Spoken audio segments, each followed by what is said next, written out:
Hello everyone, welcome to What If Issei Was Betrayed and Got Spirit Powers of Scar the Conquering Lion movie. Before we start, please go support Guerrero Legends for writing that awesome fanfic. This is the translated version I made. There will be some mistake in character's gender, but of course Issei is a male. After being deceived and betrayed by the factions and his partner, Issei is left on the brink of death at the foot of a large volcano in which a very powerful entity known as Scar the Conquering Lion lived. This powerful being decides to give him another chance to get revenge by giving him all his power and his army of creatures and men so that he can destroy the factions and free humanity from their selfishness. Now all will fall before the great conqueror Scar. Prologue. Issei narrates, "Hello, my name is Issei Hayato and now I find myself lying at the foot of a large volcano, bleeding all over, without an arm, with a scar on my left eye. While I thought, how could they do this to me? I gave everything so that they would always be safe, and in the end they ended up exchanging me for another guy who said he was better. I still remember how it all started." Flashback. I was walking towards my house while I had a smile because I was finally going to declare my love to all the girls I love and ask them to marry me. I was so happy that I had even forgotten how the others had distanced themselves from me, even my partner Drake. But that didn't matter to me since I was finally going to be with the girls I had always loved. I was a big idiot back then. When I got home I saw everything was off except for the light in my room. I went to my room to find out what was going on because I could hear strange sounds. But when I opened the door a little I saw something that left me speechless. There were the girls having sex with that man. At first I thought it was just a nightmare, but in the end it turned out to be the harsh reality. I got out of there quickly but without being noticed by the girls, and I went to the cabin that I had built for Ophis so she could be okay, but when I got there it was the same result since she was rolling around with Big Red. I felt like the world turned against me. I couldn't stand having that idea in my mind. I got out of there as fast as I could. I got to the place where it all started, the park where I had my first date. I remembered all the moments I spent with all of them, but I think in the end I was just a tool for them. I was going to leave until I felt like my hands and feet were tied by magic chains, and then I saw them, all my friends and family, staring at me fixedly and coldly. "Searches, Issei Hayato, due to the situation we are going through, the other leaders and I have decided to banish you from the supernatural world and take Drake from you. So I was just a tool for you guys," I said while my hair covered my eyes. "Mrs. Hayato, I wish I never had you. I wish Hank was 100% my son." "Mr. Hayato, the good thing is that all that is now going to change. Insignificant rubbish. Azazel, you'll never be equal to Hank. Michael, you're nothing but a useless person. Odin, a simple tool that is going to be eliminated. Drake, now I can be with a true bearer who won't tarnish my name." So they began to extract the booster gear and then remove the pawn pieces. My torture lasted about an hour until they finally removed the pieces and the booster gear. "Searches, since you are no longer useful to us, I will send you far away from here where you will die alone and without anyone to accompany you," he said, creating a magic circle where I disappeared. End flashback. And that's how I ended up like this, deceived by the girls who had sworn their love to me and betrayed by those I considered my family. Rainier was right. I can't trust anyone, not even my own family. Normal narration. Issei had already decided to give up until he heard a voice speaking to him saying the following. "Are you just going to give up like that?" Issei, upon hearing those words, opened his eyes, seeing a lion with a black mane, dark skin and a scar on his eye. "Tell me, don't you want revenge?" "Issei, who are you?" "I am Scar the Lion of Conquest." "Issei, the Lion of Conquest?" "Scar, that's right kid, and I'm here to give you a chance to get revenge." "Issei, why?"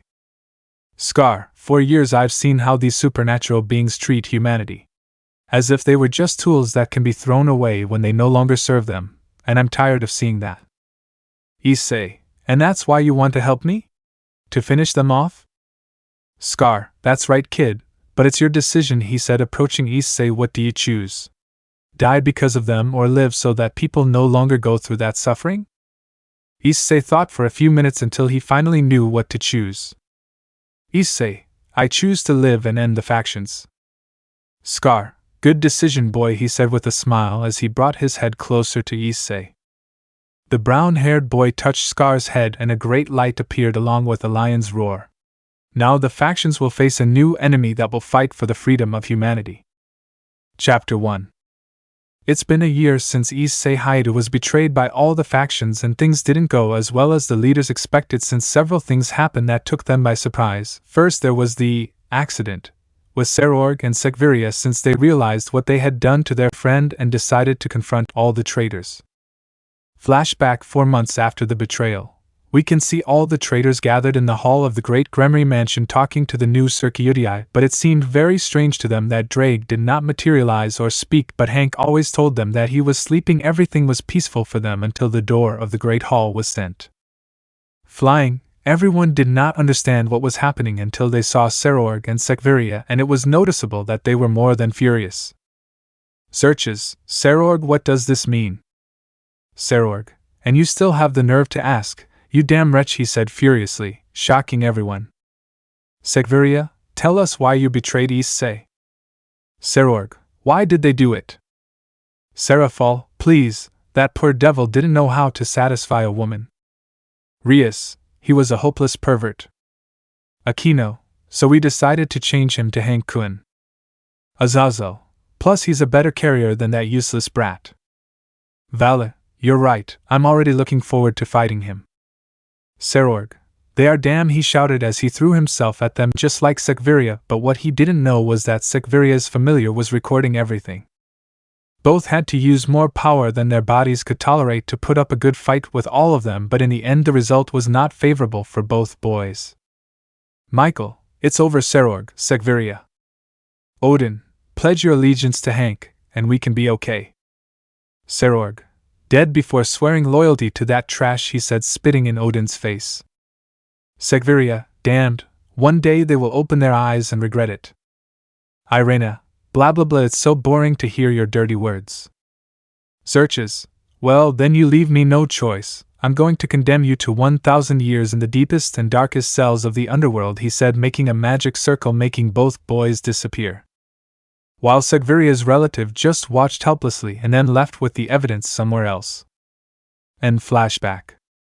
Since then things changed. Most of the supernatural world hated the leaders for betraying their hero, but there was another part that defended and supported them.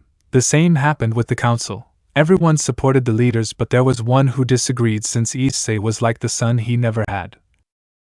While a certain dragon of the apocalypse, upon finding out about that, burst into anger and day after day tried to break the seal to avenge his brother since the battle he and Issei had. He saw him as a younger brother, and that is why he wanted to decapitate all those who betrayed him. While a certain infinity dragon, she felt devastated, and the reason for that is because the one who was supposedly the love of her life cheated on her with another dragon much more beautiful and hexy than her. Flashback 6 months after the betrayal. We can see Ophis walking through the city of Qua while a beautiful smile adorned her face, and the reason is that she wanted to move on to the next step with her male, which was to get married. Ophis, surely Great Red will agree to be my husband, after all he and I love each other. She walked through the park where Issei was attacked, and then she saw Great Red sitting on a bench. She was going to surprise him by hugging him from behind, but she was the one who got the surprise when she saw how a girl with blue hair and eyes of the same color appeared and kissed Great Red on the lips. She didn't understand what was happening or who she was, but when she felt her aura she realized that she was a dragon, more specifically Tiamat. Tiamat, hello my dragon, she said, giving him a kiss on the nose. Gee, Rojo, hello my beautiful dragon queen. Tiamat, hey, when are you going to leave that silly girl Ophis? Gee, Rojo, well, from today on, love, now I'm only going to be there for you. Ophis, hearing that, felt a great pain in her heart, and the mark of G. Rojo turned black. Ophis, unable to bear it any longer, ran away from there while many tears fell down her face. She arrived at her cabin, and the first thing she did was fall to the ground on her knees while spitting out a lot of blood. Ophis, why? Did he never love me? She said, crying, spitting out more blood. In that he would remember the person who gave him a reason to smile, the one who gave him that cabin so he could live in peace. Ophis, Issei, she said, getting up. He surely doesn't know. I have to look for him so I can get rid of this and be with the true love of my life, she said, creating a dimensional breach, entering to start looking for the brown-haired boy. End flashback. Ophis searched for months until she discovered what the factions did to her. At first she wanted to end the alliance, but she focused more on finding her true love, since she felt in her heart that he was still alive, and she was not going to allow the fall of the dragon to defeat her without first seeing her beloved again. Present, we can see Hank in front of what looked like a large crystal while several renegade demons, yokais, and fallen angels knelt before him. Hank, first step of the plan is ready. Now we just have to instill fear in the factions and the Great Hydra will be released, he said, touching the crystal, and then a large blood-red eye opened. Very soon the factions will pay for having murdered my father.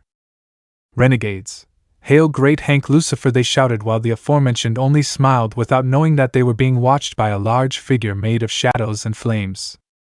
Very soon everyone will pay for their mistake, but I will be the one to make them pay, Hank, not you, la la la la. Chapter 2. Underworld meeting room.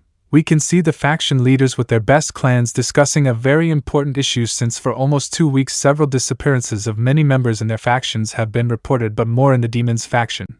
But the strangest thing for them is that it was related to the new Circuiti, and they did not know why. Searches, have you found out anything yet? Azazel, nope. Michael, in my faction we haven't heard anything. Yasaka, either do we. Odin, same. Searches, well, I think my faction is the most affected of all. Seraphal, but I don't understand why this is happening. Since we named Hank Kun as the new Circuiti, a lot of things have happened, and not for the best. It's because I'm responsible for everything, ha ha ha. All the leaders quickly thought to see where that voice came from and saw Hank with the Circuiti armor on, and a smile that reflected pure evil. Rias, Hank, what does this mean? Hank, isn't it obvious? I just used them to get the Circuiti out of the way. Michael, what did you say? I asked, not believing what he said. Hank, I only used them to defeat the Circuiti, he said with a psychopathic smile. Asia, but you said you loved us. Hank, please, who would love spoiled and stupid girls like you? He said, and then put his hand on his chin. Well, only Haida Issei, but in the end they ended up betraying him. Everyone just bowed their heads as they began to shed tears, but then speaks through them a green sphere which was caught by Azazel. Hank, I'm not going to use this anymore, I already have what I wanted. Aquino, you are a monster. Hank, maybe I am, but you guys are worse. At that point, a dimensional gap would open, from which Ophis would emerge, with half of her face covered in black veins that were slowly expanding. Everyone Ophis? They asked in shock. Hank, wow, but it's the great Infinity Dragon, and it seems that she's suffering the fall of the dragon, ha ha ha. Ophis, damn you, tell me, what did you do to Issei? I asked, trying to hit him, but Hank just moved, causing Ophis to fall. Hank, I didn't do anything to him, it was you, and now you're going to suffer the consequences. That would involve a demon altered for some reason. Demon, Xerxes-sama, I have bad news. Xerxes, what's wrong?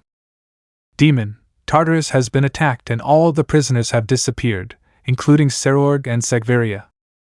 Azazel, but how? Demon, and that's not all. Yasaka, is there more? Demon, the seal that held the Triaxa captive has been broken and the beast of the apocalypse has escaped. Everyone tensed up upon hearing that, but then they heard Hank start laughing like a madman. Hank, now they're really on the ropes. Odin, curse, were you? Hank, no, I just released the Hydra, lol. That scared everyone because they not only had to deal with Triaxa, there was also the Great Hydra, which is capable of killing gods and celestial dragons. In that they see how Hank began to turn into dust. Hank, in the end you dug your own grave, he said with a smile. Your extinction is approaching, leaders, and it will be caused by the man you betrayed, ha ha ha ha ha.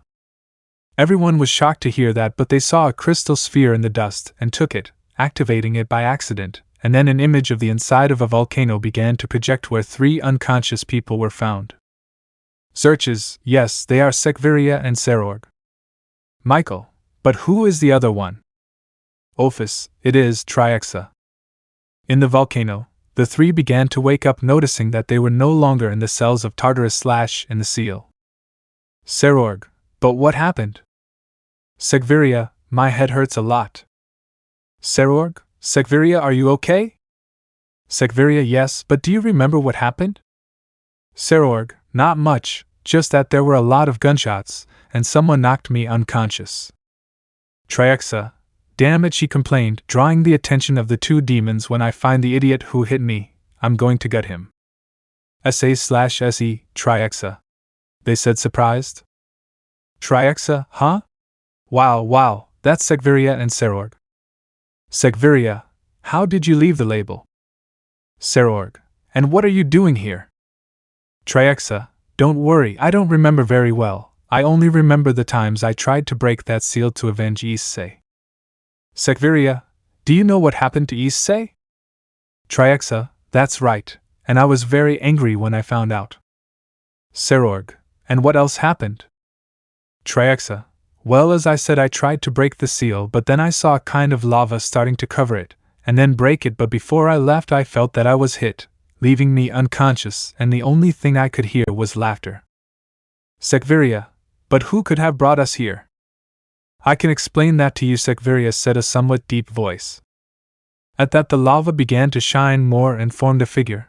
When it became clearer, it was a fire lion with yellow eyes and a mark on its left eye.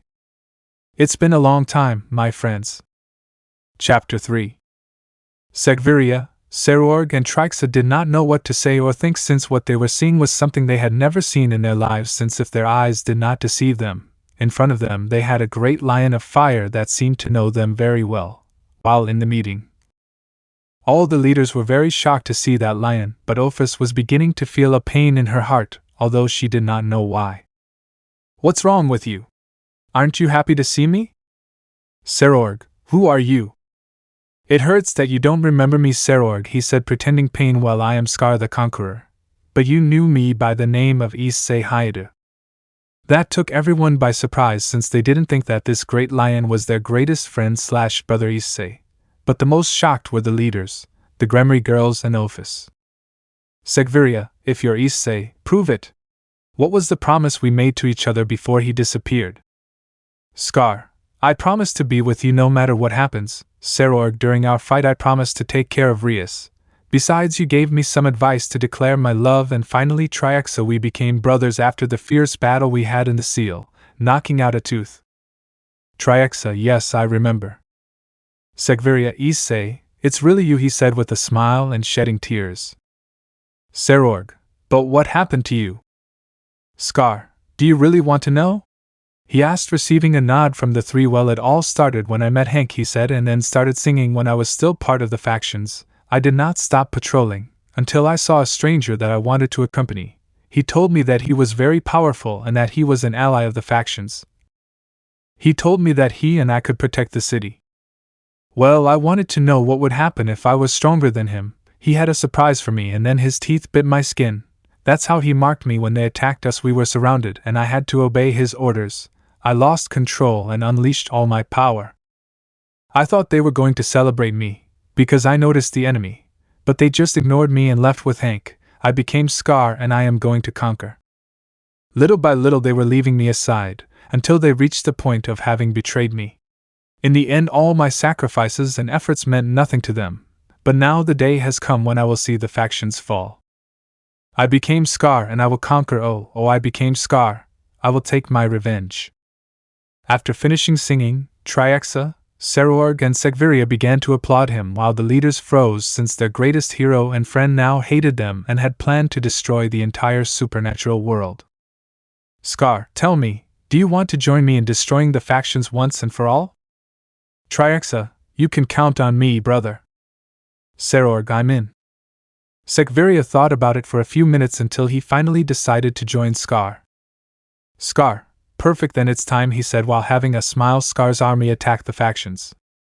Saying that, several creatures as well as people and betrayed supernatural beings came out of the darkness while shouting Scar's name and left the volcano, heading to different places, while Segviria, Serorg and Triaxa saw the great army that Scar had with great astonishment and shock, as it seemed endless.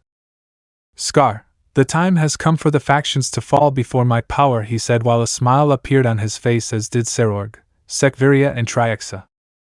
With the leaders, they were very terrified to see the consequence of their mistake, since their extinction was approaching and was going to be caused by the person who saved them more than once from threats that they could not face. But Ophis only wanted to ask for forgiveness and to be able to be by his side without knowing that Scar only planned to destroy all those who hurt him, including her. Chapter 4. It's been 3 months since the truth came to light, and since they learned what Issei had become because of them. Since then things had become a disaster, since the Chaos Brigade had constantly attacked the factions, as had Scar's army, leaving everyone against the ropes, and to make their situation worse, several angels, fallen, demons, yokai and his guardians decided to abandon the leaders after discovering their betrayal, thus joining Scar. Present underworld meeting room. All the leaders could be seen gathered together discussing the topic about the attacks they had on their factions and from Issei/Scar. Searches, 3 months of constant battles and we have achieved nothing. Michael, if only we had listened to Issei. Azazel, now he's against us too.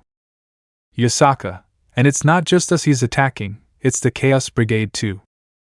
Odin, you're right, I've noticed it when we're on the battlefield. Yasaka, as your people are not only attacking us, but also the Chaos Brigade. Mrs. Hayato, my little one, if only I could go back in time and not have said such cruel words to you. Mr. Hayato, you'll see that everything will be like before, love. Drake, I miss my partner, we must go to where he is to try to ask for his forgiveness.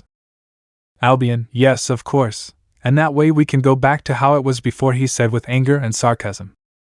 Vala, Albion, please. Albion, don't come up with your excuses, he shouted angrily. You always said that you never want to be like your grandfather Rezavin, but you're just like him, you bucking idiot. Everyone remained silent at those words since they were true, but a certain group of girls decided to speak. Rias, I'm not going to give up, I'll make Issei come back to be my cute pawn and also my fiancé. Aquino, she's right, I never gave up on us. Albion, seriously, you bucking hitches disgust me. Drake, Albion already?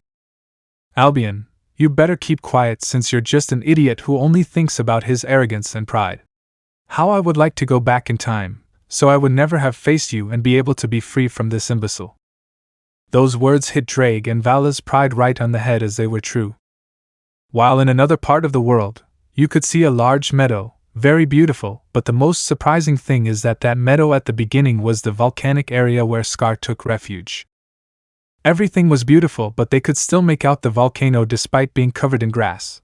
But from it came Serorg, Sekviria and a certain brown-haired boy who was only looking for justice. Scar, what happens now? Demon, my lord, Triaxa found someone unwanted at the entrance to the grasslands. Scar, bring that person before me, he ordered. At that, some dragons in their human form began to walk while holding a girl who was wearing a cloth bag. Triaxa, okay brother, let me show you Ophis' new look, he said, taking the bag from the girl, revealing to Ophis that she had black marks on her face as well as on both hands. Demon, it's her. Angel, why would he be here? Fallen, has dragon fall. Yokai, also has the mark of great red. Ophis looked up only to see a certain brunette staring at her. Ophis, Issei, she said, happily seeing him, but then she heard something that shocked her. Scar, why are you here, Infinity Dragon? He shouted angrily. Ophis, Issei, just leave me. Scar, you don't belong here. Ophis, Issei, I beg you to forgive me. Scar, silence. If I remember correctly, you had joined my clan a long time ago without asking to be judged, Ophis. But now I will do so. Dragon, we don't want her here. As guardian, she must be judged. Human deserves death. Scar, exile, he shouted, impacting Ophis. At that point, everyone began to stomp on the ground with great force, causing a loud drum sound while others beat on logs and the roars of lions could be heard.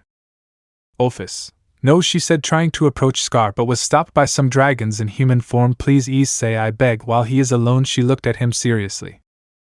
Dishonor, disgrace, evil is seen in her eyes, they sang while Ophis started to run. Dishonor, lie, disgrace, shame. There were problems since she betrayed us.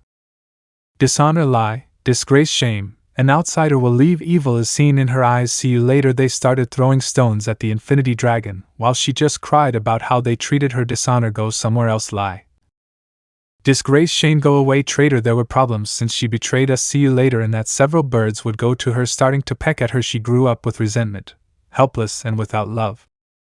Let her go now. Never forget her forgiveness. She will have no forgiveness. Ophis would fall into a small lake and look back, seeing Issei, who had an expression of sadness, hate and pain. Well, she is not from the clan. She has never been from our clan. She is not from the clan. She is not from here. Ophis only began to cry more, while they regretted having failed their only love and began to run again. They lied to us for a long time, but not this time, because she has the mark of Great Red, and we know that she will never be from the clan. She is not from the clan. Dishonor, disgrace, dishonor, disgrace. Ophis just walked aimlessly while she had a look lost in regret and pain. Dishonor. Chapter 5. Underworld. All the leaders could be seen gathered around a large army in Great Red with serious faces, but it could be noticed that some were nervous and scared, since very soon they were going to face the person who had saved their asses on more than one occasion, but is now willing to overthrow the factions without exception. Flashback. The leaders could be seen gathered together dealing with the issue of the chestnut until a breach opened from which Ophis emerged in a terrible emotional state. Kunu, Ophis, what happened to you? She asked, very worried about the dragon as she approached her. Ophis, Issei. Rias, did you see Issei? Aquino, where is it? Xerxes, wait, just let it finish. Azazel, what happened between you and Issei? Ophis, he expelled me from the clan where I was for a long time, she said, starting to cry.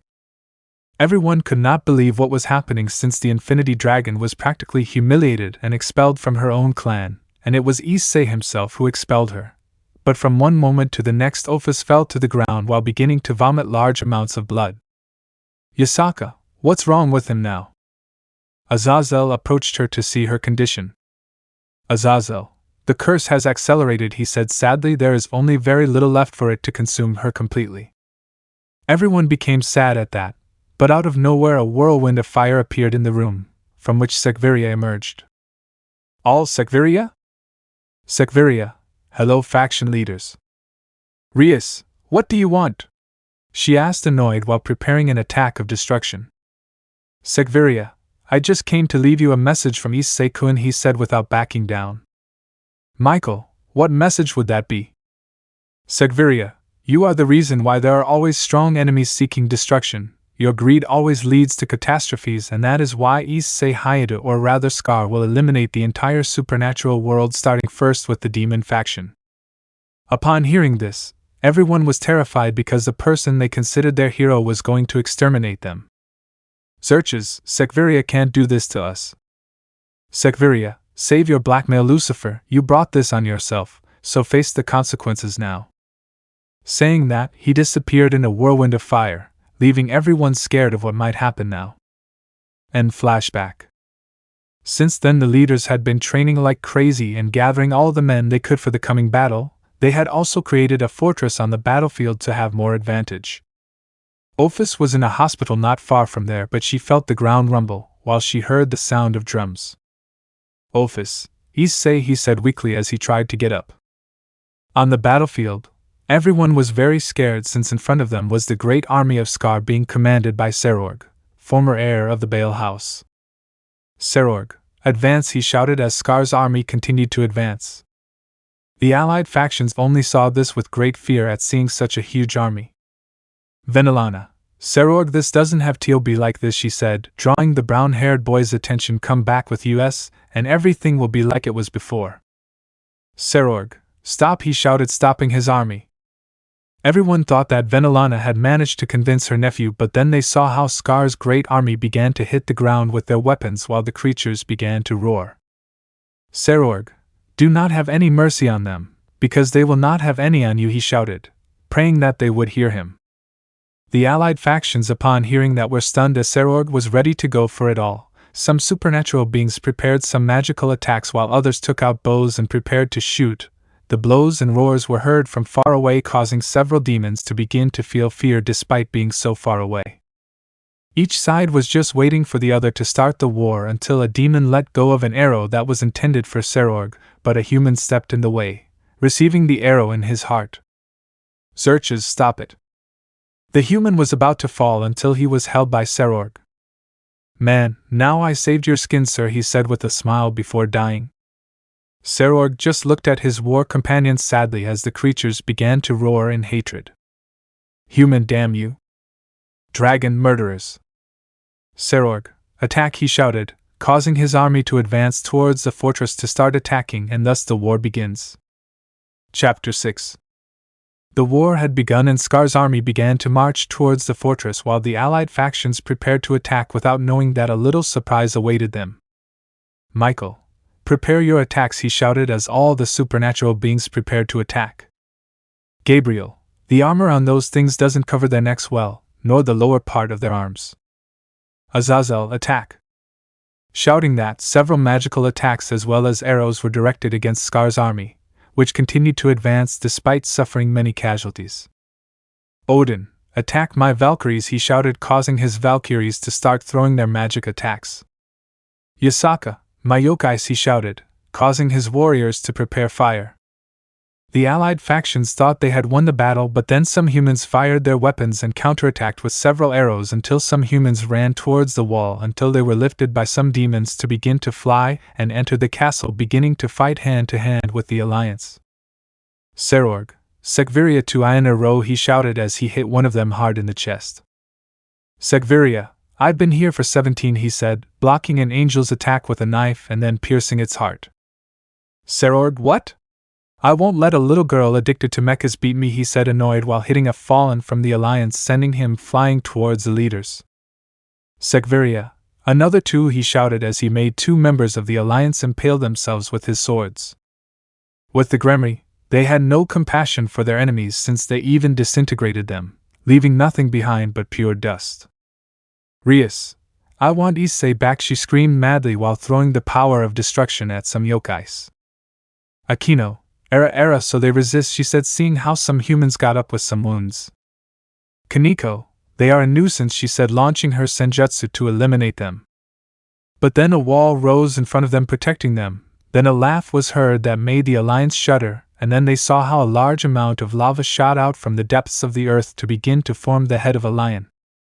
Scar, sorry I'm late, but Triexa and I had some business to settle with the Chaos Brigade.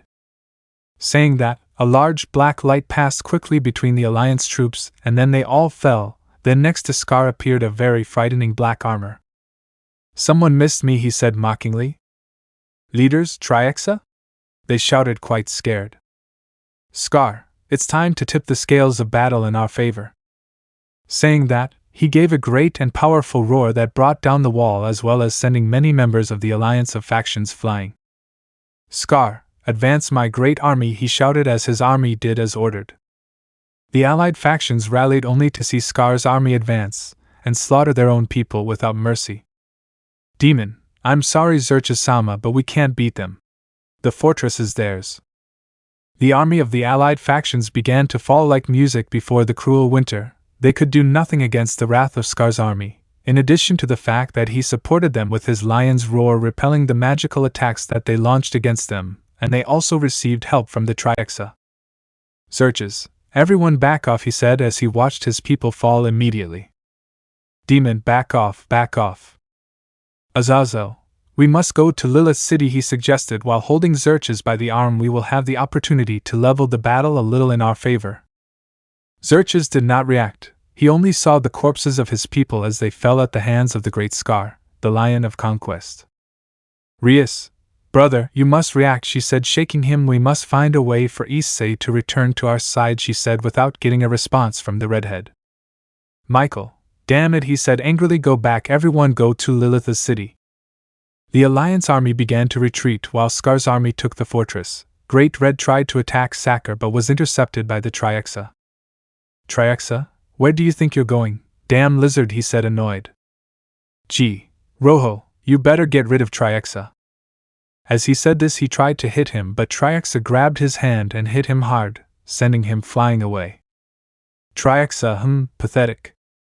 All the men of the Alliance began to retreat, while they were massacred by Scar's men, and that Yasaka tried to defend herself from all those who tried to attack her until she received a powerful blow that sent her flying against some rubble.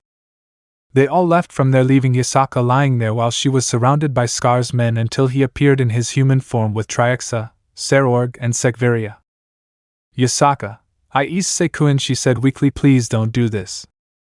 Scar just created a sword and stuck it into Yasaka's chest, right in her heart, causing her to die, being the last thing to see Scar's hated face.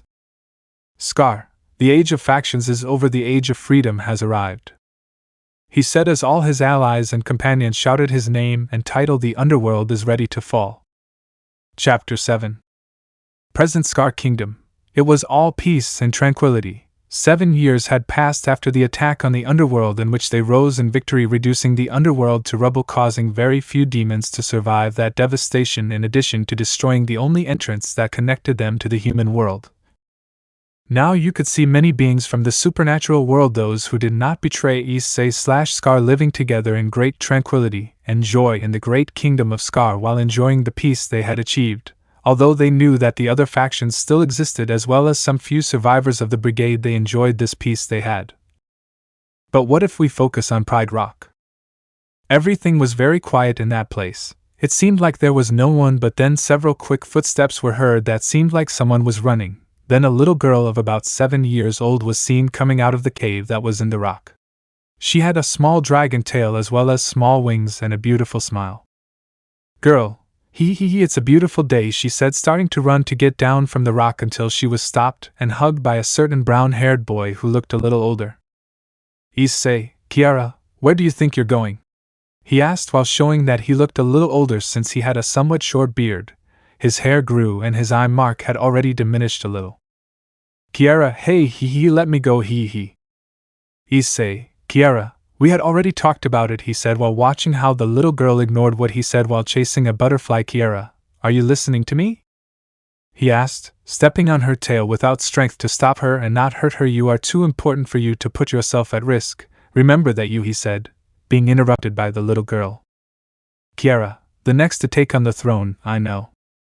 Issei, exactly. Besides, our conflict with the factions is still over. At any moment they can appear and Kiara, and kidnap me. I know. If there is any strange man who tries to approach me, I won't try anything. I'll just come straight home. I get it. Can I go now? Yes. Issei, what a very cunning girl, he said with a smile until he was hugged from behind by a certain Agars who also looked a little older but was very beautiful. Sekveria, I do what your father says, okay, Kiara? Issei, and never cross the borders.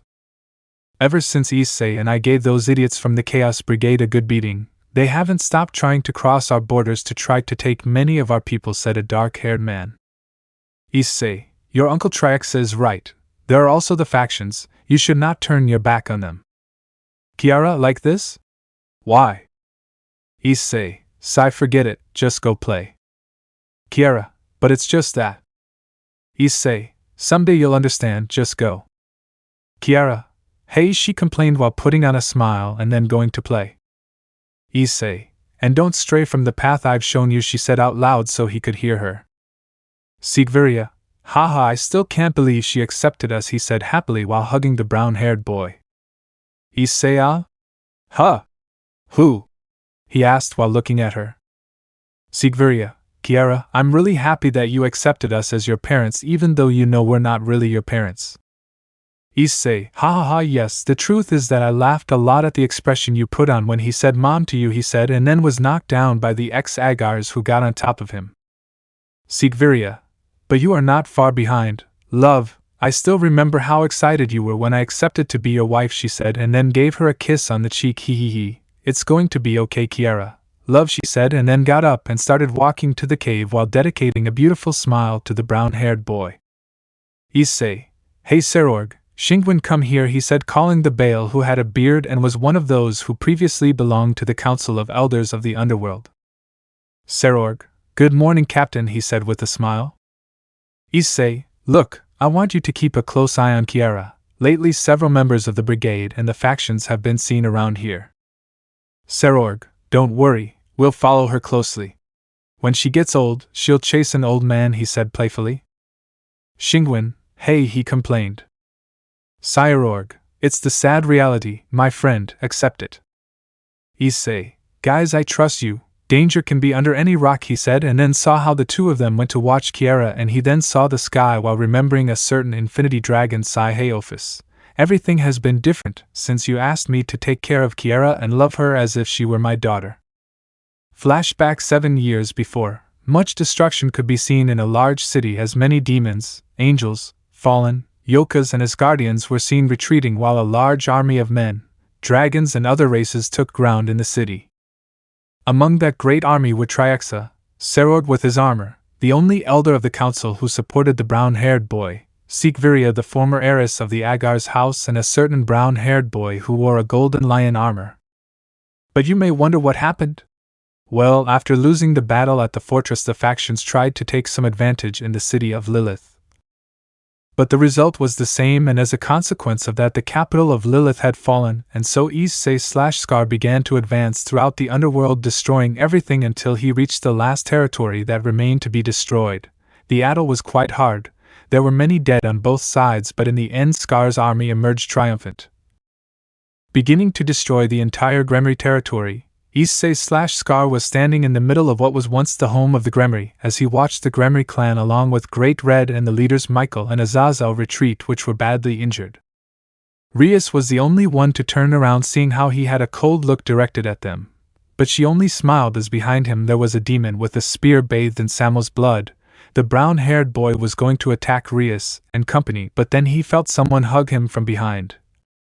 The brown-haired boy turned around and was surprised to see that it was Ophis, who was already on the last legs of leaving. Issei, Ophis? Ophis, Issei, forgive me, she said, shedding many tears. But then something happened that the brown-haired boy didn't see coming, but that Ophis already knew, and that was why she hugged him, since the demon before Ophis hugged Issei had thrown the spear and as a consequence piercing Ophis' stomach under the gaze of a shocked Issei who watched as the dragon's body fell through the rubble. Issei, Ophis, he shouted, very worried. The demon, seeing that he had failed, tried to escape but had been decapitated by the Triaxa. Ophis, who was still rolling through the rubble, was caught by the brown-haired boy before reaching the ground. Ophis, I didn't think it would hurry so much, she said while coughing up blood. Issei, Ophis, why did you do it? He said without realizing that he was crying. Ophis, I did it because I love you, he said, caressing her cheek. Issei, Ophis. Ophis, Issei, I am sorry, I am really sorry, he said, crying. Issei, don't worry, we'll find a way. Ophis, I'll leave it a yeah, I say, he said while caressing her cheek. I just want to ask you for something. Issei, what is it?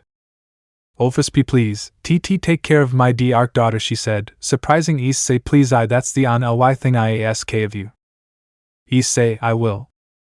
Ophis, thank you very much, she said with a sweet smile. I love you, she said, and then dropped her hand from the brown-haired boy's cheek just as she stopped breathing.